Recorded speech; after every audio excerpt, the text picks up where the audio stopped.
Lonely Cowboy took an 8-year-old girl who was left tied to a fence by her drunk father. The morning sun had just begun to pull itself over the jagged line of the Wyoming hills when the scream cut through the mist. It was sharp, raw, human. Jake Callahan stopped mid-step, one boot in the stirrup, the other on the dusty ground of his barn. For a moment he thought he had imagined it. Then it came again, closer, strangled this time, like the sound of an animal in pain. He dropped the saddlebag, grabbed his Winchester from the barn wall, and strode toward the fence line. The air was cool with early frost. Horses raised their heads from the pasture, but didn't panic. They smelled no wolf, no cougar. Jake's boots crunched on the hard earth as he cleared the barn and saw it, her groan tied to his fence. She was slumped against the wooden rails like discarded laundry. Rope bit deep into her wrists. Her ankles twisted beneath her. Her dark hair clung to her cheeks with frost. A torn shawl flapped loosely across her shoulders. Her lips were cracked. Her face, barely more than a child's, was pale with cold and fear. Jake approached slowly. The rifle slung across his shoulder, his hands raised. Then she stirred. Her eyes snapped open, wild and full of fight. "Don't touch me," she screamed. Jake stopped. His voice came low, calm. "I won't, I swear." Her chest heaved, breath jagged. He saw it all now. Bruises on her arms, old and new. Her dress was torn at the shoulder. Blood stained the hem. There was no accident here. Someone had done this. Someone had meant to leave her to die. Jake moved again, slow and careful. He pulled a small knife from his belt and crouched. "I'm Jake Callahan. I live here. I ain't going to hurt you." She stared at him, eyes like a cornered fox. Still, she didn't flinch when he cut the rope from her wrists. Didn't speak when he moved to her ankles. She watched him as if waiting for pain, but it never came. As the last cord fell away, her knees buckled. Jake caught her. Not fully, just enough to ease her down onto the straw-covered ground by the barn. He didn't lift her. He didn't carry her inside. Instead, he unbuttoned the worn flannel from his back, folded it, and slipped it beneath her head. Then, he pulled the silver locket from around his neck, simple old, engraved with the word mother, and placed it in the crook of her cold palm, a gesture, not of pity, of memory. Her lips parted. A whisper slipped out. "My father, he left me here. Said I was done. Like livestock." Jake's jaw clenched. He looked past her toward the road. No tracks, no wagon in sight. Only silence. He exhaled slowly, then nodded. "You're not livestock," he said. "Not while I'm breath." Then he stood and walked to the barn, returning with a blanket and a canteen. She drank, hands shaking, her gaze still fixed on him like she hadn't decided if he was real. He didn't ask her name. Not yet, and just knelt again, wrapped the blanket around her shoulders, and said quietly, "You'll rest here for now. Then we'll figure the rest out." She blinked, a tear sliding across the dirt on her cheek. Jake rose, stepped back, and leaned against the fence post. Above them, the mist began to rise, and somewhere between the broken ropes and the broken girl, the world shifted for both of them. Jake carried her into the cabin as carefully as if she were made of glass. He said nothing, just wrapped her tighter in the wool blanket and nudged the door shut with his boot. The cabin was small. One room, one stove, and a single bed tucked into the corner beneath the window. The wood walls were rough but clean. A fire smoldered in the hearth, casting long shadows across the floor. He set her gently into the rocker beside the stove, then crossed to the kitchen, and began to move without words, striking a match, feeding kindling, setting the kettle on to boil. He added marrow bones and chopped carrots to the old iron pot, moving with the quiet routine of a man who had cooked for no one but himself for years. Emma said nothing. She watched. Her fingers curled into the wool, still trembling. Her eyes darted across the room, window, door, the rifle on the mantel. Her body was rigid, like an animal ready to flee. And yet there was something else in her eyes. Not trust, not yet, but hunger. Not just for food, for safety, for proof. Jake worked without glancing back. He poured water, stirred the pot, sliced a loaf of bread left over from yesterday. The smell of broth and onions began to fill the room, mixing with wood smoke and dust and cold sweat. After a while, he knelt beside her again and offered a cup of water. She took it with both hands, drank carefully, lips still cracked. He turned back to the stove. When the soup was ready, he ladled it into a tin bowl, broke the bread in half, and placed it all on the table. Then, as gently as he could, he brought the bowl to her and crouched beside the chair again. He held out the spoon. Emma took it, but instead of eating, she sniffed long, careful, like a dog checking for poison. Jake saw it. He didn't say a word, just stood slow and silent, and walked to the window, his back to her now. Behind him, he heard the sound of the spoon tapping against the bowl. A pause, a swallow, then another, then the scrape of bread across ceramic. When he finally turned back around, the bowl was half empty. Her hands still shook, but her eyes no longer roamed. He knelt again, slower this time, more deliberate. Her voice was rough, but steady. "Why did you help me?" He met her gaze. Did not blink. Then he reached for something behind the stove. A thin old book, its leather cover worn to the spine. He opened it, turned to a page in the middle, and slid something out, and it was a flower pressed flat, dry. He laid it on the table. A small stalk of purple aster. "My mother gave me this," he said, "the last day I saw her before my father took me away." Emma's brow furrowed. Jake nodded slowly. "She hid it in my coat pocket. Told me that when the world felt too cruel, I should look at it, remind myself that even ugly things grow beautiful sometimes."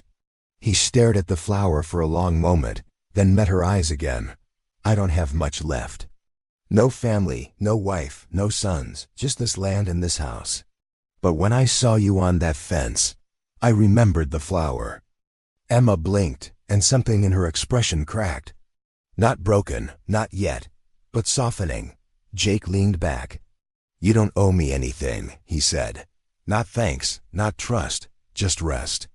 You'll have time to decide what comes next." She looked down at the bowl, then at the flower. Her voice was barely a whisper. "It's still beautiful." He nodded. First concert here. By the third morning, the town of Larks had already drawn its verdict. Jake Callahan, the solitary cowboy who spoke to no one, had taken an Earl Turner's girl. Not out of mercy, they said. Not out of decency, but for reasons no man would speak aloud in front of his daughter. "Did you hear? Turner's girl, the one he left hog-tied on a fence. Callahan's keeping her like some wounded fox pup. She's trouble. That kind always is. Loose, just like her mother." The whispers poured from the saloon, the general store, the church steps. Gossip in a small town didn't walk. It galloped. Jake knew it, and so did Emma.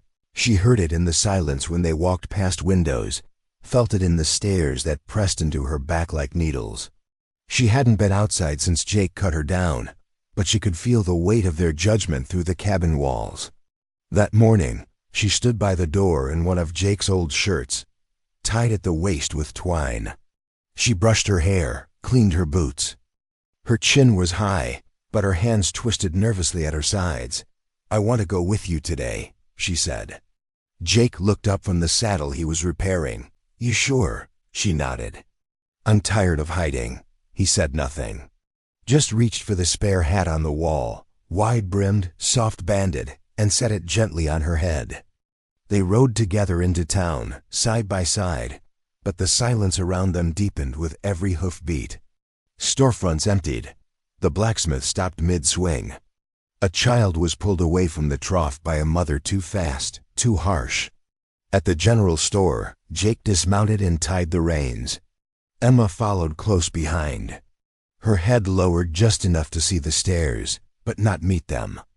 She was halfway up the wooden steps when it happened. A sharp voice cracked the silence. "Well, I'll be damned." An old woman in black, Mrs. Ellery, the widow with a tongue sharper than her cane. stepped into their path, her face twisted like sour fruit. "Bringing your filth to town now, are you?" Jake moved forward, blocking Emma slightly with his shoulder. "We're not looking for trouble." "Too late," Mrs. Ellery hissed. "That girl should be rotting in a jail cell, not playing house with a lonely man in his guilt." Emma didn't speak, didn't move. Then came the final blow. Mrs. Ellery bent down, picked up a cloud of dry dirt from the road, and hurled it. It struck Emma's boot. "Cowboy," the woman spat, venom curling the words. "Get out of here." Jake didn't yell, didn't draw. He just stepped closer, placed one hand gently on Emma's shoulder, turned her around, and led her back down the steps. Heads turned, whispers rose, but Jake didn't flinch. They rode out of town in silence. Back at the cabin, Jake went straight to the barn without a word. Emma stepped inside, closed the door, and stood in the dim light of the main room. The fire was cold, the floor creaked under her weight. She crossed to the side table, opened the drawer, and pulled out a small, cracked mirror, barely the size of her palm. It had once belonged to Jake's mother, long unused. She held it up to her face. For the first time in days, she saw herself clearly. The bruises were yellowing now, the cut on her lip healing. Her hair, though clean, still bore the wildness of survival. Her eyes, brown, wide, and tired, stared back like someone she didn't know. Tears came fast, not from pain, but from the sharp, brutal realization that she didn't know who she was anymore, or if the girl in the glass was worth fighting for. The mirror slipped from her hand and hit the floor, unbroken, but face down. She dropped beside it, knees to her chest, and let the tears fall without shame. Outside, the wind moved gently through the wheat. Inside, a girl wept beside a reflection she could no longer recognize, but behind her on the table still lay the pressed aster flower Jake had given her the night before. Unmoving, undamaged, waiting. The sky had turned a dull steel gray by late afternoon, the kind of color that made a man watch the horizon without knowing why.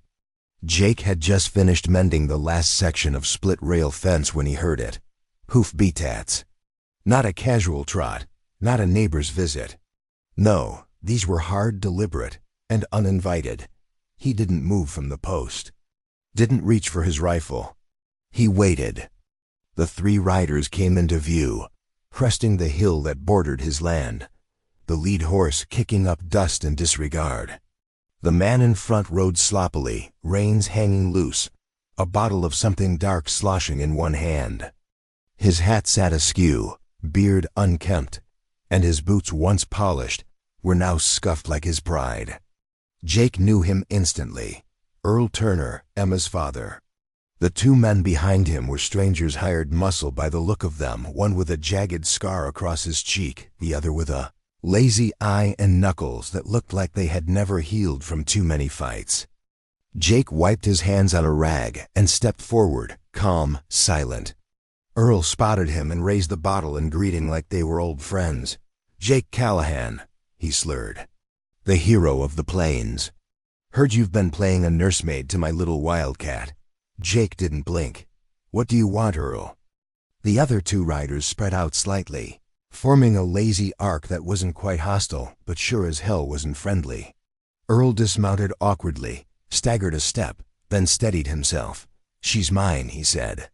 "Blood, don't just disappear 'cause you say so." Jake didn't move. "She stopped being yours the minute you left her to die." Earl's laugh was ugly, like rocks in a bucket. "She ain't worth what she cost me. Gambling, debt, food, shame. That girl's been a weight around my neck since the day she was born." Jake's jaw tightened, but his voice remained even. "I'm not in the habit of raising what another man threw away." "You think I came for a reunion?" Earl snapped. "I came for closure. She's a stain on my name. You keeping her like some stray dog makes folks talk. I don't want her back. I want her gone." He took a step forward. Jake didn't move, didn't shout, didn't threaten. He just said very softly, "I don't feed mouths that bite, and I don't let cowards claim people like property." Earl's face wrined, hand twitching toward his coat. She's mine, he hissed. I sired her, raised her, and if I want to end her story, that's between me and God. She isn't yours, Jake replied, still calm, but each word heavier than the last. She doesn't belong to you. She never did. The wind picked up, rustling the branches of the old oak tree that stood beside the porch. Jake turned his head slightly toward it, then back to Earl. If you think you still have a right, he said, low and steady, then go ahead, step through that gate. Come inside, and I'll bury you right under that oak. He didn't have to raise his voice. Didn't need to. The scar-faced rider shifted uneasily in his saddle. The one with the lazy eyes spat in the dust, but didn't move. Earl stared at Jake for a long time, breathing hard, chest rising like a man trying to summon courage from an empty well. Then his eyes flicked to the porch, to the rifle leaning against the doorframe, and to the open cabin window where a sliver of Emma's shadow was visible behind the curtain. Jake took one slow step forward. Earl took 2 steps back. He turned, stumbled to his horse, and climbed up with more effort than grace. She ain't worth dying for, Callahan. He shouted as he pulled his race. Jake didn't answer a nod. Didn't even watch them leave. He just turned, walked to the porch, picked up the rifle, and set it gently across his lap as he sat down on the steps. Inside, Emma's breath trembled.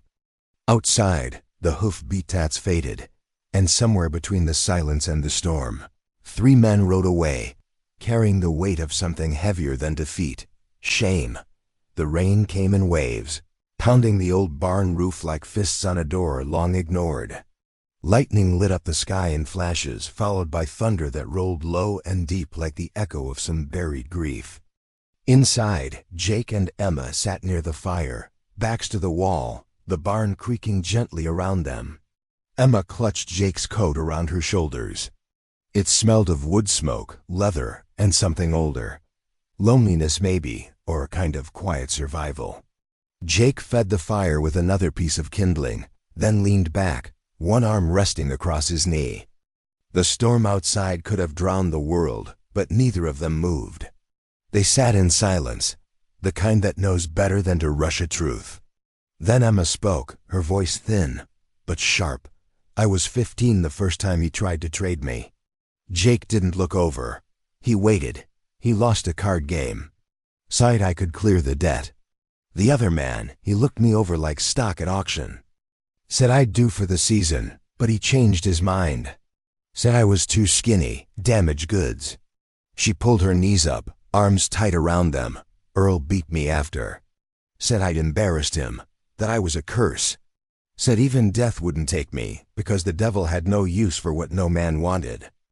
Jake removed his hat, set it beside him. He told me I was why my mama died, why the house was always cold, why he drank. Jake still didn't speak, just unbuttoned his shirt and turned slightly toward the firelight. Across his back, old scars gleamed pale and brutal. Emma's breath caught. Who did that? My father, Jake said quietly. He believed obedience was the price of love. I didn't. He let the silence sit for a moment, then reached into his vest and pulled out a small worn silver locket. She gave me this the day she died, he said. Told me it wasn't worth much, but if I ever found someone who needed something to hold on to, maybe it would be enough. He placed it in her hand. Emma stared at it, then closed her fingers around the metal. I'm not worth saving, she whispered. I'm not clean, not right. Jake's eyes met hers. You're not broken, he said. You're alive. That means you still get to choose what comes next. Tears welled in her eyes. I don't think I deserve this, she said. Not this fire, not this coat, not you. Jake leaned just a little closer, not enough to trap her. Just enough to hold the space. No one is born deserving, Emma. We earn it by how we live, by what we give back. You don't need to be new. You just need to be honest and brave. Her tears slipped free, quiet, real. And when her head touched his shoulder, he didn't speak, didn't move. He just stayed steady as the storm raged on outside. Inside, something softer began to grow. Not love, not yet, but the roots had taken hold. The wind shifted just after dawn, carrying with it more than the scent of rain. Jake felt it before he saw it. An unease that settled in the bones made the birds fall silent, and the dogs paced near the door. He stood on the porch, eyes fixed on the horizon. And then he saw them dust rising. 5 riders dressed in long coats the color of dried blood, rifles slung low, hats pulled tight against the light. They moved in a slow arc like wolves testing the fence line of a herd. Jake counted their shadows. 5 men, but only one mattered. The one in the center rode a black horse with white stockings and a silver-trimmed saddle. He didn't need to wear a badge. Everyone in the Wyoming Territory knew the name. Marcus Devlin. Jake didn't wait for a knock. He turned on his heel and bolted into the house. "Emma," he said, voice tight but calm. "It's time." She didn't ask what he meant. She already had the satchel packed by the door. Ammunition, a spare Colt, a water canteen, the silver locket Jake had given her. Jake shoved the table in front of the door, locked the windows, and moved to the crawl space behind the hearth. He'd built it years ago, never knowing why. Now he did. They slipped out the back, boots muffled in dirt, breath quickened. Jake led Emma through the brush toward the old barn. The sky was low and gray, the sun a dull smear behind it. Thunder rumbled somewhere far off. Inside the barn, Jake hoisted her up into the loft and handed her his Winchester. 2 shots at a time, he said, then reload. Aim for the legs, not the chest. You'll slow him down that way. Emma swallowed hard. You'll know when. He gave her one last look, then vanished into the stalls below. Moments later, the gunfire started. It came in a burst. Wild, erratic, a warning. Devlin's men wanted compliance, not carnage, but Jake knew their kind. If they got inside, they'd burn everything to the ground just to send a message. He picked them off from the barn rafters, silent and exact. One went down with a cry, grabbing his knee. Another spun backward into the dirt, cursing. The others scrambled, confused. Then one got close. Too close. He kicked open the side door of the barn, rifle raised, and swept the shadows with his barrel. Jake crouched low behind a stack of hay bales. Breath still, the man moved past, careless, cocky. Jake lunged. They hit the ground hard. Jake's shoulders slammed into the boards, his fist catching the man's jaw just before the rifle fired wide. But the other man was bigger, fueled by adrenaline and the promise of a payday. They rolled in the dust, boots kicking, hands scrambling. The man drew a knife slashed across Jake's arm. Jake grunted, gripped the man's wrist, and twisted hard. Then came the shot, not from Jake, from above. The man's head jerked sideways. He collapsed, blood pooling in the straw. Jake looked up. She was still holding the rifle, shaking like a leaf in a storm. He didn't call out to her, didn't need to, just nodded. She nodded back. Jake staggered to his feet, pressing a hand to the cut on his arm. Outside, the remaining men shouted for retreat, but Devin didn't move. He sat still on his horse, watching the barn like a man sizing up a building he intended to own. Then he dismounted, slow and deliberate, and walked to the fence line. Jake stepped out to meet him. They stood 10 paces apart, no weapons drawn. Just 2 men with too much to lose. "She's mine," Devlin said flatly. "Collateral. I don't care where she's run or what she's told you. She belongs to me." Jake didn't blink. "You trade cattle, land, contracts, not people."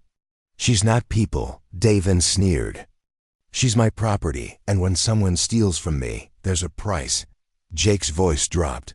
"Then send your bill. But if you or your men come near this land again, I'll make sure the only thing you own is a plot 6 feet deep." Devlin's smile was small, cold. "I respect a man with conviction, Jake. It's rare. Foolish, but rare." He turned, mounted his horse, and raised his voice loud enough for Emma to hear. "This isn't over. The girl is mine, and one day I'll come collect." Then he rode off into the morning light, his men limping behind him, the dust from their horses already starting to settle. Jake stood alone in the silence. blood running down his sleeve. Behind him, Emma stepped out of the barn. She looked at the body, at the gun still clutched in her hand, then at him. "I didn't mean to kill him," she said. Jake walked over, placed a hand on her shoulder. "You didn't," he said. "You meant to live." The rain began again, soft this time, almost like forgiveness. And from the porch, the fire inside the cabin still burned. By mid-spring, the bruises on the land had begun to heal, just like the ones on their bodies. The bullet holes were patched.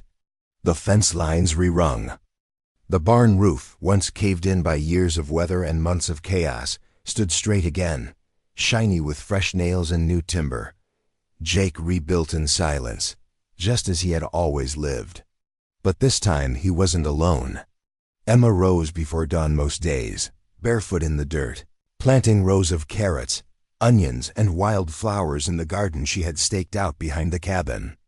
She mended the chicken coop with wire and leftover wood.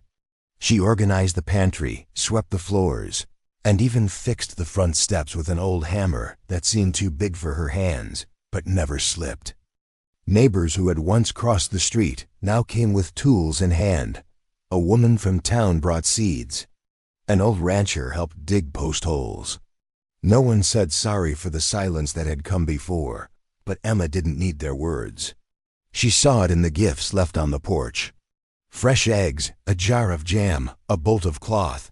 They respected her because she had survived. Jake said little.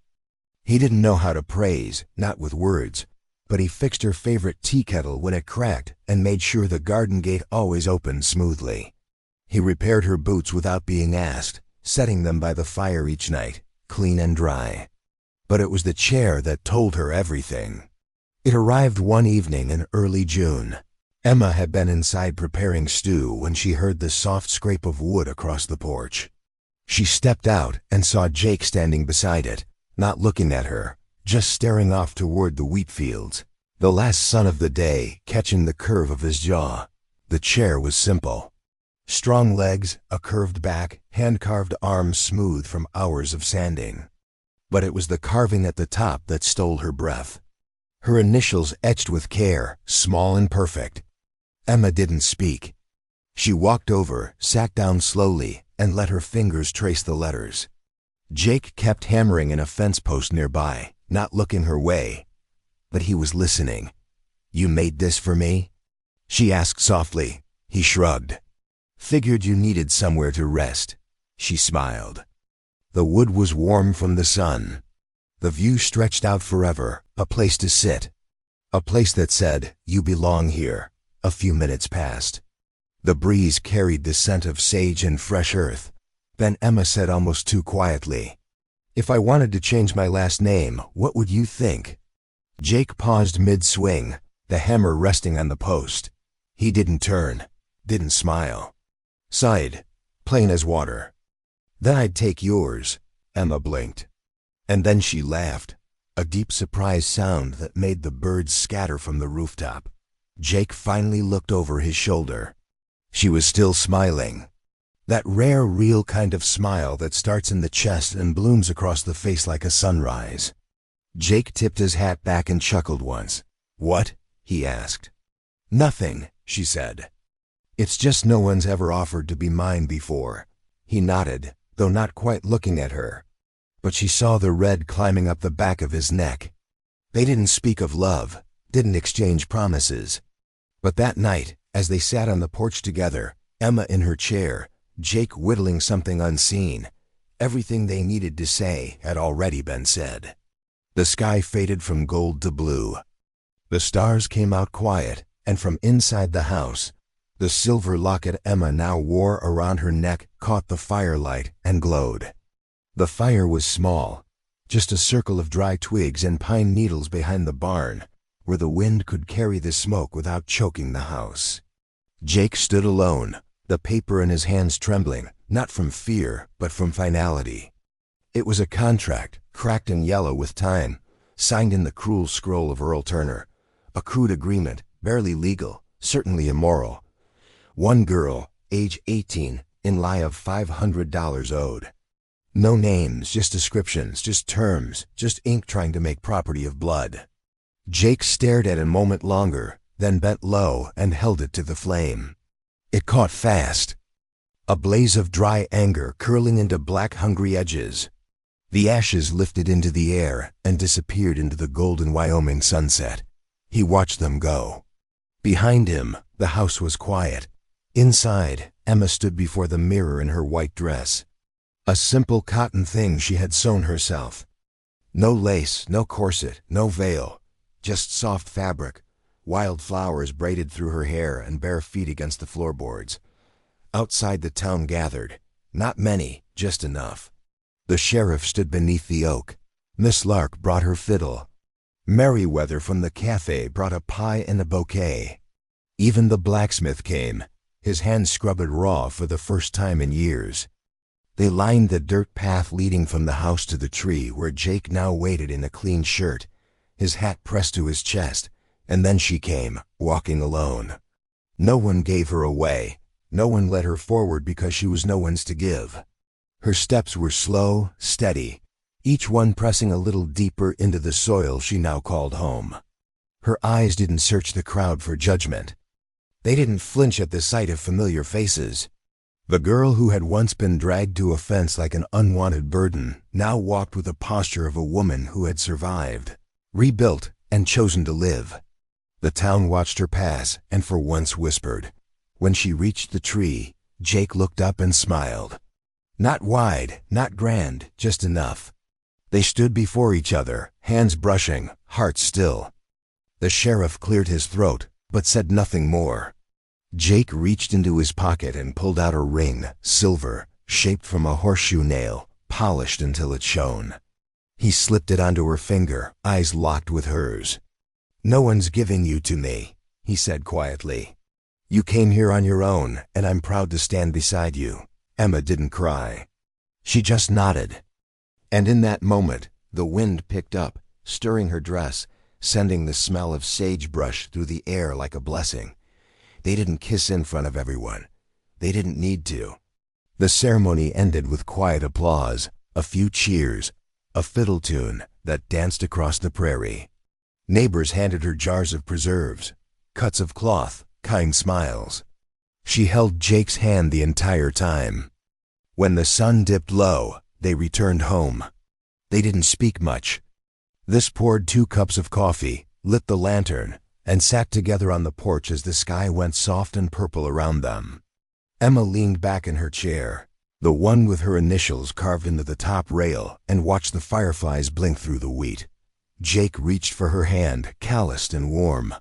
He looked over, eyes soft, the hint of something boyish breaking through his weathered face. "Even in Mrs. Callahan," he said. Emma turned toward him, her fingers tightening around his. "Even in Mr. Callahan," she replied. They sat like that as the light faded, the cabin behind them aglow, the world ahead, wide and untamed. Above them the stars came out, slow, certain, familiar. And as the wind carried the last ashes of an old debt far into the dark, it left behind something new. Not silence, not sorrow, but had to be something but peace and love born not of rescue, but of choice.